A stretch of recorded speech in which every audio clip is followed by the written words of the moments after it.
Picture the scene. France are trailing Spain 1-0 in a World Cup semi-final. The stadium is loud, the tension is thick, and then it happens. William Saliba goes down. He is surrounded immediately by teammates, all of them concerned, all of them aware that something serious has just occurred. He cannot continue. As he leaves the pitch, he is heard saying, "My back is gone." That single moment changes everything for two football nations. For France, it changes the shape of their defence in the biggest game of the summer. For Arsenal, it raises a question that every single supporter has been asking since the moment the news broke. How long will Arsenal be without their best defender? This is not a small injury update. This is a moment that touches a World Cup semi-final, a Premier League title defence, and a transfer window that is now being reshaped in real time. So let us walk through exactly what happened, what is confirmed, what is still just talk, and what it all means for Arsenal going into the new season. Here is what was at risk in that moment. William Saliba has been one of the most important defenders in world football over the last 2 seasons. He was central to Arsenal ending 22 years without a league title. He was central to France's push through this World Cup. When he went off injured, France lost their control at the back almost immediately. Spain doubled their lead in the second half through Pedro Porro, and France's tournament ended in defeat. For Arsenal, the stakes are even bigger. This is not just about one match. This is about whether their best centre-back will be fit to defend the Premier League title he helped them win. It is about whether Mikel Arteta will have his most important defensive leader available for the opening weeks of the new season. And it is about how this single injury might now be shaping conversations happening inside the club about the transfer market. Before we go further, if you want this kind of serious, detail-driven Arsenal analysis every single time something happens at this club, make sure you are subscribed. This channel is built for supporters who want the full picture, not just headlines. Hit that subscribe button now so you do not miss what comes next, because there is a lot to get through today. Now let us go step by step through everything that has come out over the last 24 hours, starting with the reaction from one of the biggest names in football, and then moving through every confirmed detail and every rumour currently swirling around Arsenal. The reactions and the noise. Let us start with Thierry Henry, because his words carry real weight here. He was asked directly how big a blow Saliba's injury was for France, and his answer was blunt. He said it changed everything. He explained that Saliba is one of those defenders people only truly appreciate when he is not on the pitch, someone who brings calmness, leadership and control to the entire back line, someone who makes the players around him look better simply because of how he reads the game. Henry went further. He said the moment Saliba went off, France looked vulnerable. He pointed to Upamecano suddenly having to deal with situations he normally would not face, and he said the whole defensive structure lost its balance. Then came the line that will resonate most with Arsenal supporters. Henry directly compared this to Arsenal's own title challenge, saying it suffered badly when Saliba got injured because his absence changes the entire level of the team. He said France never looked as solid after Saliba left the pitch. Here is my analysis of that moment. When a former Arsenal striker, a man who understands exactly what elite defending looks like, draws a direct line between Saliba's importance to France and his importance to Arsenal, that is not just punditry. That is a public confirmation of something Arsenal supporters have quietly known for 2 seasons. This club's title credentials are not just built on Bukayo Saka's brilliance or Declan Rice's engine. They are built on the calm control Saliba provides at the back. Losing him, even for one match, exposes a team. Henry has just put that on record for the whole footballing world to hear. Now let us move to the transfer market, because while all of this was unfolding, Arsenal's recruitment plans were still very much in motion. Fabrizio Romano reported that Christos Tzolis did not open the door to any other club approaching his camp because he wants an Arsenal move. Romano says club-to-club talks with Club Brugge are expected soon, and that Tzolis has always been seen internally as an ideal candidate to replace Trossard. I want to be very clear here because this is important. This is a rumour. This is not a confirmed transfer. This is not an announcement. What we know for certain is that Tzolis wants the move and that talks between the clubs are expected. Nothing beyond that has been finalised. If this deal progresses, it would address a specific need in Arsenal's front line, replacing the kind of impact Trossard has provided off the bench and in rotation. But until there is an official announcement from Arsenal or Club Brugge, this remains speculation, even if it is speculation from one of the most reliable transfer reporters in the business. Next, Team Talk reported that Arsenal have no intention of selling Martin Odegaard this summer. According to that reporting, he remains a major part of Mikel Arteta's plans, even if the Gunners go on to sign Bruno Guimaraes or Ayoub Bouadi. Sporting director Andrea Berta is said to have already held exploratory discussions with Odegaard's representatives about a new long-term contract. and those conversations are understood to have been positive. Odegaard is reported to be settled in North London, fully invested in Arteta's project, and has no desire to give up the captain's armband. My take on this one is straightforward. Even with the club pursuing central midfield reinforcements, there is no indication whatsoever that Odegaard's position is under threat. In fact, the opposite appears true. The club is reportedly working toward extending his contract, not shortening his future there. Supporters who have been nervous about Odegaard's long-term role at the club, especially with names like Guimaraes and Boadi being linked, can take some reassurance from this. Arsenal appear to view Odegaard as a foundational figure of this era, alongside Declan Rice and Bukayo Saka, not as a player who needs replacing. Now to three more transfer stories, all of which need to be treated with caution because they are, at this stage, reports rather than confirmed business. The first involves Antonio Nusa of RB Leipzig. Reports suggest Arsenal are stepping up their interest in the Norwegian winger and are preparing an opening offer worth around €40 million. Leipzig reportedly want at least €60 million, and Newcastle and Juventus are also said to be monitoring the situation. This is an early-stage rumour. There is a gap of €20 million between what Arsenal are reportedly preparing to offer and what Leipzig reportedly want, which tells you this is far from close to completion, if it happens at all. The second involves Morgan Rogers of Aston Villa. Reports say Arsenal are preparing to submit an official offer, hoping to strike an agreement for less than £100 million. Negotiations are expected to accelerate after the World Cup concludes. Again, this is reported interest and a reported figure, not a confirmed bid or an agreed transfer. The third is a departure story rather than an arrival story. Reports suggest Gabriel Martinelli could be one of the high-profile names to leave Arsenal this summer, with Manchester United, Newcastle United and Bayern Munich all said to be monitoring his situation. I want to stress again, this is transfer speculation. There is no confirmation of a bid, an asking price, or Martinelli's own willingness to leave. It is simply reported interest from other clubs at this stage. Here is my broader analysis of all three of those stories together. What we are seeing is a squad in transition. Arsenal appear to be scouting attacking reinforcements on multiple fronts, whether that is Nusa, Rogers or Tzolis, while simultaneously facing questions about whether an existing forward like Martinelli might depart. None of this is unusual for a club coming off a title-winning season.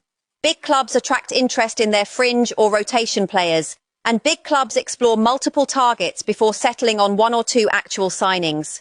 But supporters should not treat any of these names as arrivals or departures until there is official confirmation. Right now, they are threads, not conclusions.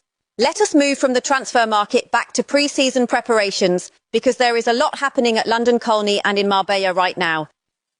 According to reporting from Liquid Guna, Arsenal's non-World Cup players have travelled to Marbella for an unofficial pre-season training camp ahead of the new campaign. The squad is expected to return to London Colney on Monday for screening and the club's official pre-season start. World Cup participants will report back later, after receiving a minimum 3-week break following their international commitments. Mikel Arteta is reportedly easing the squad into pre-season with a lighter workload after what has been a demanding summer for many of these players. My analysis here is about squad management, not headlines. This is exactly what you would expect from a club trying to protect player welfare after a long, high-stakes season, followed by a major international tournament. A lighter early workload, a staggered return based on who played in the World Cup and who did not, and a proper screening process before full training begins, all of that points to a coaching staff being deliberate and careful with player conditioning. Given what we are about to discuss regarding Saliba's back, that caution looks even more important in hindsight. Now to the most serious and most detailed thread of the day, the ongoing situation with William Saliba's back injury. According to reporting from French outlet L'Équipe, Saliba has been playing with chronic back pain for several months. He relied on what has been described as powerful painkillers, but also followed a very light training programme, for example, never taking part in recovery sessions the day after matches. The same reporting says Saliba has suffered from back pain since his teenage years, and that he began feeling pain again just 5 minutes into the Champions League final in May, yet still managed to play the remainder of that match, including extra time. On Tuesday against Spain, the discomfort was described as a locking sensation. This is significant information, and I want to break down why. This tells us that Saliba's injury against Spain was not a freak, isolated incident. It appears to be connected to a long-standing physical issue that Saliba has been carrying and managing for a long time, including through one of the biggest matches of his career in the Champions League final. That detail about avoiding recovery sessions the day after matches is particularly telling. It suggests his medical team and coaching staff have been actively managing this issue behind the scenes for months, trying to keep him available for the biggest games while protecting his body as much as possible. Following on from that, further reporting, again attributed to L'Équipe, states that in informal talks with potential transfer targets, Arsenal's management are already planning for Saliba to be out for 4 to 5 months. And separately, it has been reported that Saliba will undergo further medical examinations on the injury, but that surgery is considered the most likely option, with Arsenal again planning for an absence in that same 4 to 5 month range. I need to be precise here because this is a serious topic and precision matters. These reports are not an official medical statement from Arsenal Football Club. They are reports, sourced to a respected French outlet, suggesting the club's internal planning is already built around a lengthy absence, and that surgery is being treated as the likely path forward. Until Arsenal themselves confirm a timeline or a course of treatment, this should be understood as informed reporting rather than an official announcement. But given the detail and consistency across multiple reports, all pointing toward the same 4 to 5 month window, this appears to be the direction the club is genuinely preparing for. If accurate, the implications for Arsenal are considerable. A 4 to 5 month absence would likely take Saliba out of contention for a significant portion of the opening months of the new Premier League season.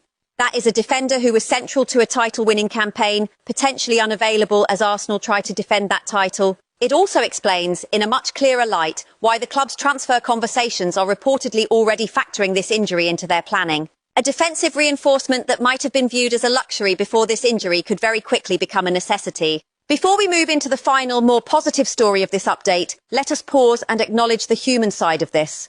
This is a 25-year-old player who has apparently been carrying pain since his teenage years, playing through a Champions League final while in discomfort, and now facing the possibility of surgery. There is a physical toll to competing at the highest level that supporters do not always see, and Saliba's situation is a clear example of that.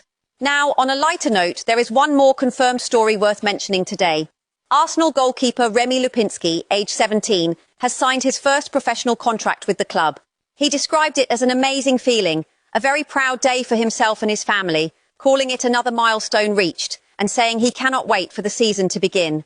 This is a confirmed piece of business, a young academy goalkeeper committing his future to the club. It is a small story in the context of everything else happening today, but it is exactly the kind of long-term squad building that continues quietly in the background while the headlines focus on injuries and transfer speculation.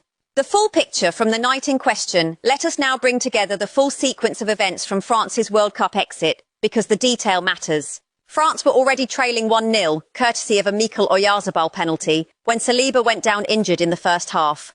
He was surrounded by concerned teammates immediately, a sign of just how serious the moment felt on the pitch. He was unable to continue and was replaced by Maxence Lacroix, the Crystal Palace defender who has himself been linked with a £70 million move to Chelsea.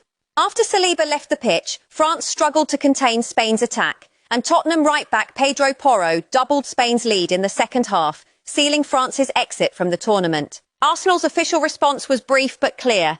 The club posted a message on social media reading, "Commiserations and wishing you a speedy recovery. Wilo, we look forward to welcoming you back soon."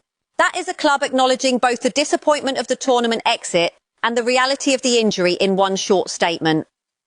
My analysis of that moment on the pitch is this. When a player of Saliba's calibre goes down and is immediately surrounded by multiple teammates before any signal has been given about the severity of the injury, that tells you something about both the standing he holds in that dressing room and the instinctive read players had on how serious it looked. Professional footballers do not react that way to a minor knock. Following the match, France manager Didier Deschamps addressed reporters. He questioned whether the referee, Ivan Barton, had the ability to handle a game of that stature, and then reflected on his team's performance, saying they were below their standards and committed more technical flaws than before. He said France knew the quality of the Spanish team, and that to have any hope of victory, France needed to be at their absolute maximum. He said the team gave everything, but acknowledged they fell short and described the squad as extremely disappointed. Spain's goalscorer, Mikel, reflected on what reaching the final means to him personally. He described it as unbelievable, something he could not have dreamed of as a child, and spoke about the value of experiencing a World Cup even as a fan, let alone as a player now in the final. He said Spain are entirely focused on winning that final, calling the achievement a source of pride and describing the squad as making history. Here is my analysis on the broader context of that result.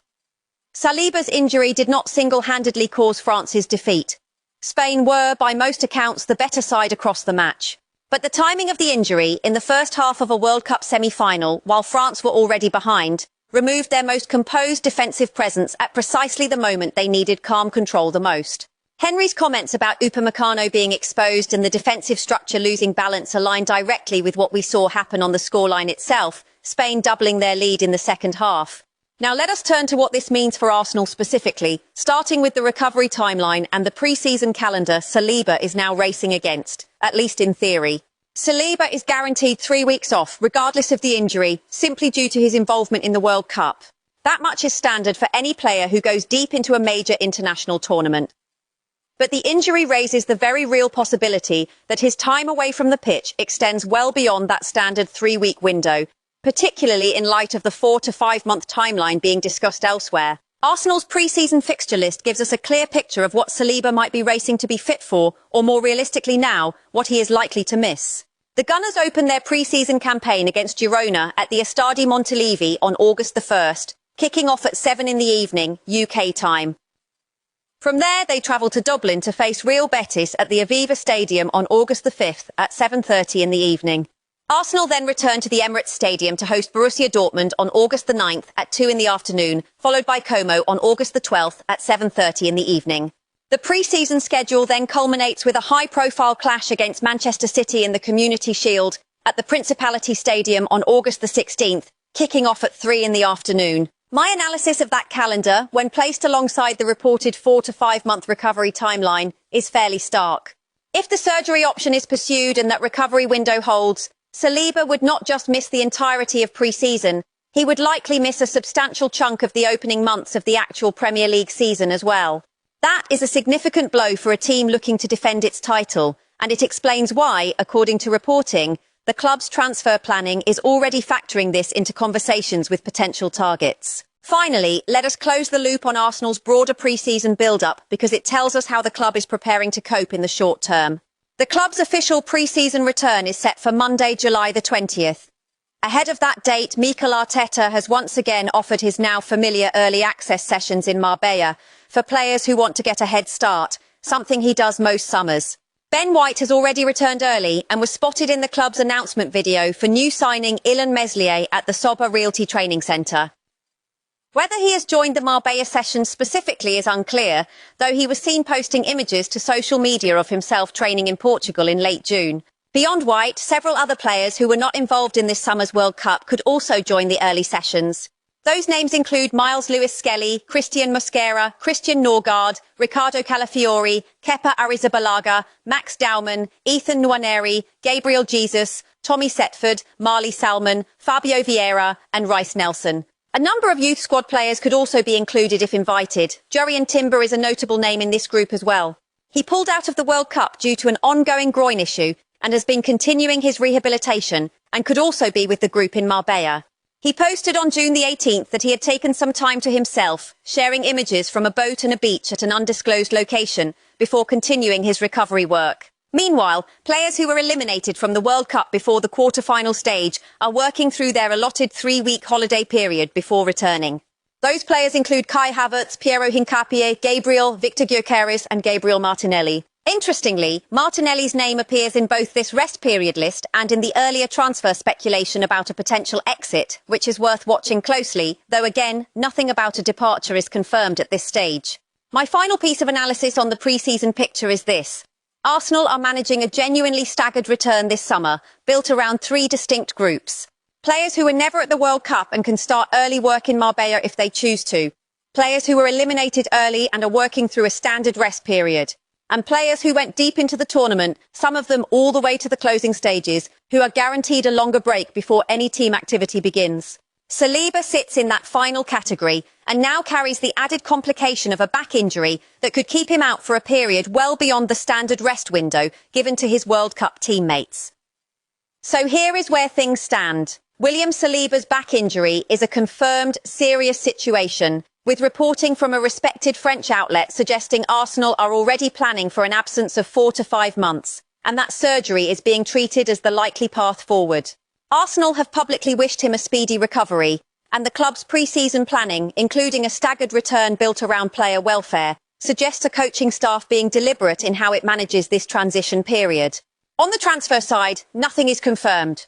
Interest in Tzolis, Nusa and Rogers remains speculation, as does the suggestion that Martinelli could leave. What is confirmed is that Odegaard's position at the club remains secure, with contract extension talks reportedly already underway, and that young goalkeeper Remi Lupinski has signed his first professional deal. If you found this breakdown useful, this is exactly the kind of detailed fact-first analysis this channel is built around. Subscribe if you want to stay ahead of every twist in Arsenal's summer, because based on everything we have covered today, this story is far from finished.